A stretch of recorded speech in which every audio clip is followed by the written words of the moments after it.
શોભાયાત્રામાં માનો મેળામણ ઉમટ્યું। ભગવાન શ્રી રામ જન્મોત્સવ ઉજવવા વિશ્વ હિન્દુ પરિષદ પ્રેરિત રામોત્સવ સમિતિ બજરંગ દળ હળવદ પ્રખંડ દ્વારા ભવ્ય પુરુષોત્તમ ભગવાન શ્રી રામ લલ્લાની વિશાળ શોભાયાત્રામાં જય શ્રી રામના નારાથી શહેર ગુંજી ઉઠ્યું। શહેરમાં હર્ષ અને ઉલ્લાસ સાથે રામજી કી નીકળી સવારી શહેરના રાજમાર્ગ પર શોભાયાત્રાનું ઠેર ઠેર સ્વાગત કરી વધામણા કરાયા। વહેલી સવારથી જ પ્રભાત ફેરીથી આખો દિવસ વિવિધ ધાર્મિક કાર્યક્રમો, શહેરીજનોમાં અનેરો ઉત્સાહ। રામનવમી જન્મોત્સવ ધામધૂમથી ઉજવણી, મંદિરમાં સવારથી મોડી રાત સુધી અનેકવિધ ધાર્મિક કાર્યક્રમો। તાલુકાના રામજી મંદિરોમાં બપોરે 12 કલાકે મહાઆરતી યોજાઈ। પ્રભાત ફેરી, સુંદરકાંડના પાઠ, મહાઆરતી, દીપમાલા, સત્સંગ સહિતના અનેક ધાર્મિક કાર્યક્રમો યોજાયા। વિવિધ મંદિરોનું સુશોભન, શહેરના માર્ગો રોશનીથી શણગારવા આવ્યા, ધજા પતાકા ફરકાવવામાં આવ્યા। 2025 થી 12 તારીખ સુધી રામોત્સવ હળવદની અંદર અવિરત ચાલવાનો છે। 30 થી વિસ્તાર સહ કાર્યકર્તાઓ ભગવાન રામની પધરામણી કરે છે અને ભગવાન રામનો સંદેશ ઘર ઘર સુધી, જન જન સુધી પહોંચે।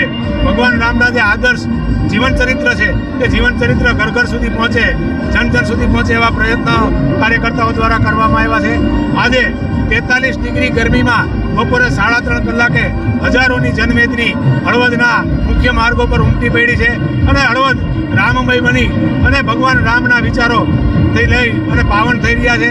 અને આજે આ યાત્રા વૈદ્યનાથ મહાદેવ મંદિર ખાતે સંપન્ન થશે અને 12 તારીખે હનુમાન જયંતિના દિવસે યુવાનોને લઈ એક કાર્યક્રમ કરવાનો છે કે હળવદ તાલુકાની 10 ટીમો કબડ્ડી સ્પર્ધામાં ભાગ લેશે અને છેલ્લે એને પારિતોષિક અને દંડની પણ સ્પર્ધા રાખવાની છે અને યુવાનોમાં દેશભક્તિનો ભાવ જાગૃત થાય એવા આશયથી આ સ્પર્ધા કરવાની છે। આજે શ્રી રામચંદ્ર ભગવાનની શોભાયાત્રા હળવદમાં ત્રીજી નીકળી છે અત્યારે અને બહુ જ વધારે આનંદદાયક વાતાવરણ છે અને બહુ જ અમને જે આશા હતી એના કરતાં વધારે અમને ઉત્સાહ સાથે લોકોનું પ્રેમ મળતો ગયો છે અને જેમ જેમ સમય આવતો જાય એમ લોકો વધતા જાય છે અને બહુ જ આનંદમય વાતાવરણ અત્યારે બની ગયું છે। અને આ શોભાયાત્રા કાઢવાનો આશય શ્રી રામચંદ્ર ભગવાનનું જે ચરિત્ર છે એ આપણા જીવનમાં ઉતરે અને આપણા પરિવારમાં ઉતરે એના માટેના આ વસ્તુ આપણે શોભાયાત્રાનું આયોજન કરતા હોઈએ છીએ।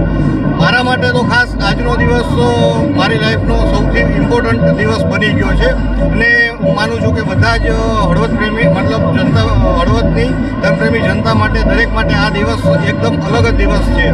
આટલો તડકો હોવા છતાંય આટલું પબ્લિક આવ્યું છે તો એક રામ પ્રત્યેની એમની શ્રદ્ધા એ એમને અહીંયા ખેંચીને લાવી છે।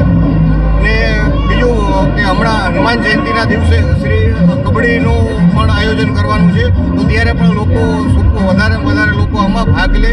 એવાલ મયુર રાવલ, સંબંધ ભારત ન્યૂઝ, હળવદ।